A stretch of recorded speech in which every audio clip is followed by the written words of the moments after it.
Good day, everyone. My name is Angel Chinaza Lawrence, a geography student of Madika University, Ekwebe, Enugu State. So I'm here to present the book The Leader Who Had No Title by Robin Sharma. Now let's know what the book talks about. This book expands our minds towards achieving greater things in our life, towards putting positive things in our minds. Because with positive things, we can achieve a lot. When we put positivity in our minds, we can be able to think more greater things for ourselves. And that is what this book does to us. So let's look into the book. The chapter 1 of this book, having the subheading Leadership and Success Are Your Birthrights.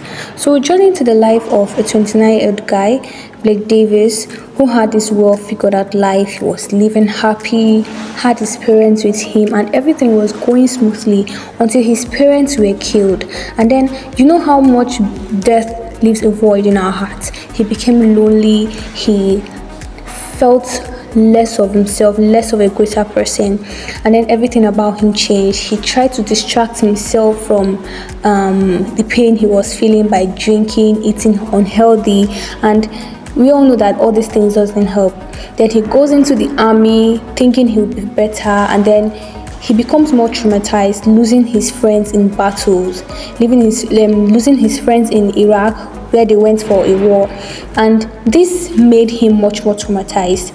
We as humans, when we lose people we hold them to our lives, we feel as though the world has ended, the world has crumbled. I have felt such a thing before. I have lost a friend's wife actually, and then when we lost her, I was like, I would have been closer to her than I was.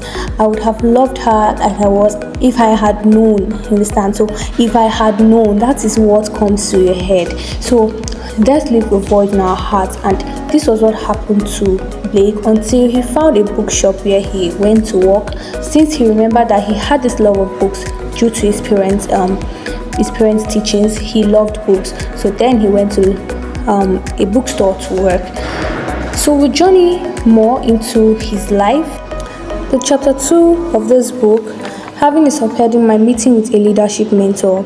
When we look more into this book, we find out things a leader is supposed to do, what leadership is all about.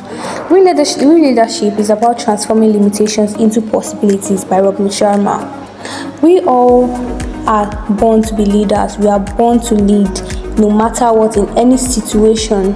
We don't move ourselves backwards saying we can't do this, we can't do that. We can do it. There are certain things that we as leaders are ought to do. And firstly, we have the ability to make decisions. We should have the ability to make decisions and stick to them. When we make a decision, we should know that, okay, I'm working towards this decision, and I will make perfection from it, since that I'll make this thing perfect. Now, a good leader should be courageous. A good leader should be able to hide his fear, because when you lead a set of people with fear, they begin to wonder if this person can lead them. You understand? So a good leader is ought to take responsibilities for his or her actions. Now, we don't say, okay, this other person did it, you made a mistake, you accept that you made a mistake. We as humans, we make mistakes, but then the ability to rise towards it, the ability to say, yes, I made this mistake and I'm sorry, is a great attribute of a leader. Now, the next thing is setting a goal. We should be able to set goals for ourselves. We should be able to do the right thing always and do the best thing we can for ourselves and for the people we are leading. And lastly, innovativeness. A good leader should be able to create new ideas, things that will benefit himself and also the people he's leading. So this is what the chapter 2 talks about and how a good leader is supposed to be. We're talking about chapter 3 now. The circus of mediocrity and the spectacular rewards of leadership mastery. Now, I'm sorry for omitting the part of Tommy Flynn, the odd-looking man as described by Blake, who came and helped Blake figure out things about himself. Now, this is where punctuality comes in, because Blake had to meet Tommy Flynn at a particular time, which is very early. If it's for us as students, we deal with African time. You're supposed to come around 4 p.m. You come around 5:30 because you assume the person is not there. That is very, very wrong. Now let's talk about Mr. Onoha.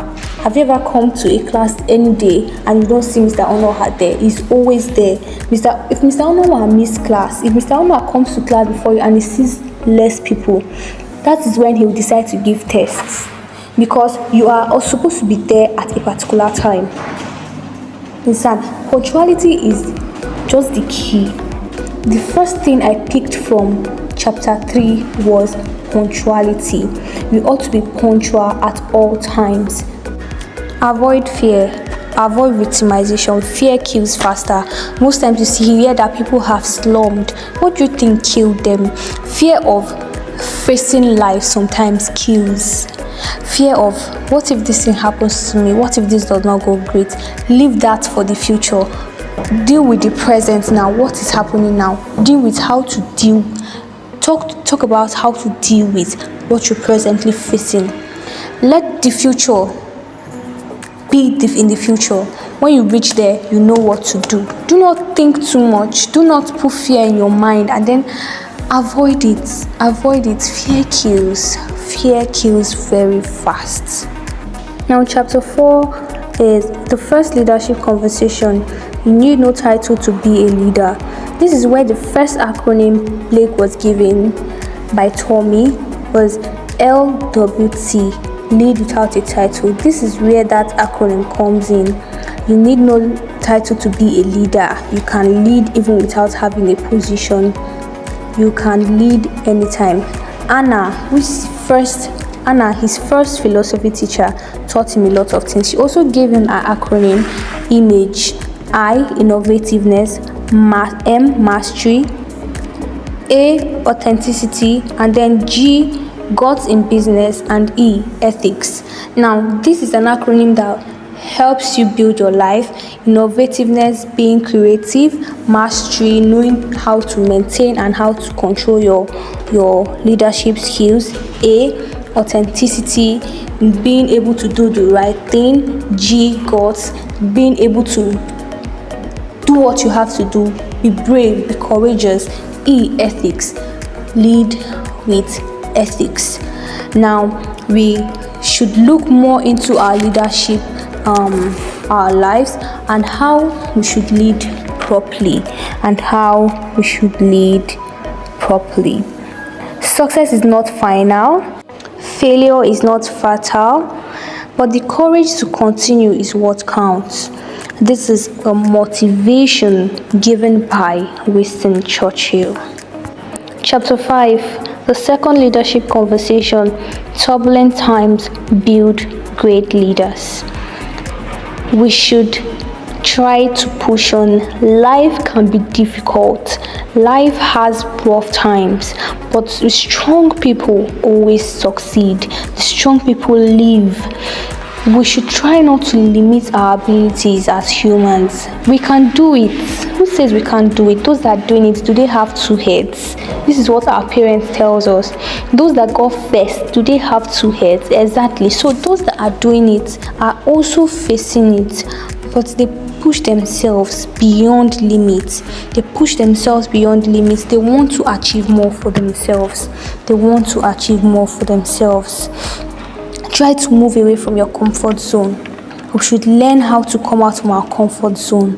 We should learn how to act. For example, what if you're supposed to go for NYC now? You're supposed to go to a place now, and you don't leave your house. You don't live in a place that is not clean, a place that does not have AC. Okay, if you go to NYSC camp, who will give you AC? You will have to stay like that. So move away from your comfort zone so you can achieve a lot for yourself. Try to see, what are other people facing?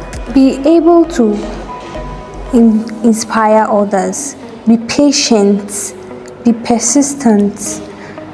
Being a risk taker. In order to be a leader, you have to take risks for yourself and for the people you are leading. Chapter 6. The third leadership conversation: the deeper your relationship, the stronger your leadership. This is self-explanatory. Be kind to people. Love people. When you love people, they love you. Give to people what you want them to give to you back. The golden rule: do unto others as you want them to do unto you. When you are kind to people, they are kind to you. That's how life works. That is how life works.